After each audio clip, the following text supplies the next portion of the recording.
bonjour. Alors, c'est un travail qui a commencé en 2005. Un collectif Alerte existait avant. Et en 2005, il a été décidé que ça serait bien de rencontrer, que le côté associatif rencontre les partenaires sociaux, que ce soit des organisations syndicales de salariés ou celles des employeurs.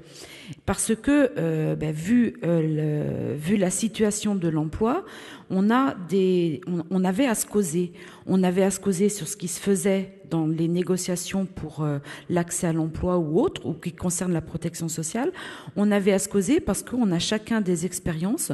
Chacun, là où on a une vision de ce qui se passe sur le terrain et qu'à un moment donné, il faut qu'on échange pour essayer de prendre en compte la réalité au plus près possible des gens. Donc le côté associatif a sa vision, le côté syndicat de salariés a la sienne, ainsi que celle des employeurs. Et à un moment donné, à ces réunions collectifs Alerte et partenaires sociaux, on essaye de confronter ces différentes visions et essayer d'avancer, chacun dans son rôle. Nous, partenaires sociaux, dans le cadre des négociations ou dans le cadre de la vie en entreprise, mais les associations, comment elles peuvent apporter leur pierre au débat, je dirais, pour que on puisse faire avancer les choses au niveau national.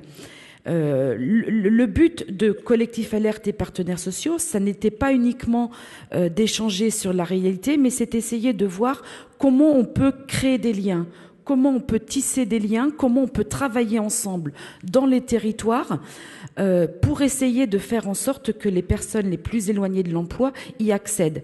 Et je le répète, chacun avec sa méthode d'intervention, sa méthode d'accompagnement. Et à un moment donné, comment, plutôt que de rester chacun dans son coin, à faire en sorte, à bidouiller, à essayer de trouver des solutions, à essayer de trouver quelque chose, comment on peut essayer de travailler en commun. Les associations accueillent du public éloigné de l'emploi, qui ont des problématiques de santé, des problématiques d'emploi ou de logement ou autre. Et comment les faire accéder à l'emploi. Et nous, organisations syndicales de salariés, quand on est présent dans les boîtes, comment on peut favoriser leur accueil, comment on peut favoriser l'accès à la formation pour qu'ils se qualifient, comment favoriser l'accompagnement pour que ces personnes-là restent dans l'emploi. Et la complémentarité, elle est là. Mais à un moment donné, il faut qu'on se rencontre, il faut qu'on se connaisse, il faut qu'on fasse tomber les tabous chacun de notre côté, et pour arriver à essayer de créer des liens entre nous et faire en sorte que ça fonctionne.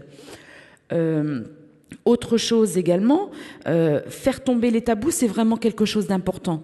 On a tous des réflexions ou des a priori, et il faut vraiment on en a vis-à-vis des salariés, vis-à-vis des personnes éloignées de l'emploi quand elles viennent en entreprise, mais on en a aussi vis-à-vis du comportement ou pas des organisations syndicales.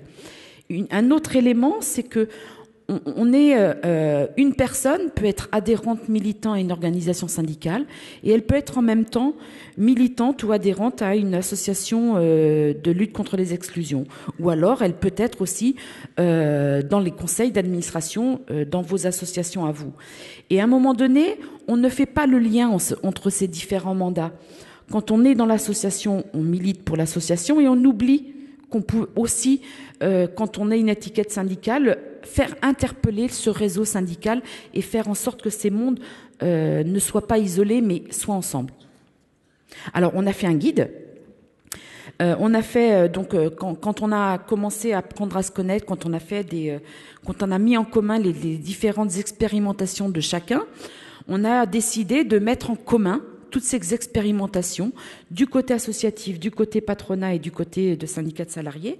Et on a fait un guide vers l'emploi, mais pas tout seul, où on s'est dit qu'on avait tous des expériences sur l'accompagnement vers et dans l'emploi, parce que l'accompagnement, il s'arrête pas uniquement quand on a trouvé un travail, il faut en faire un aussi ensuite.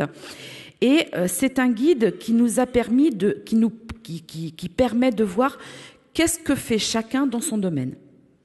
que fait le syndicat dans l'entreprise pour vers l'emploi, mais pas tout seul. Qu'est-ce que font les associations? Qu'est-ce que font les syndicats? Qu'est-ce que fait le service public pour l'emploi? Qu'est-ce que fait le travailleur social? Qu'est-ce que fait l'insertion par l'activité économique? Enfin voilà,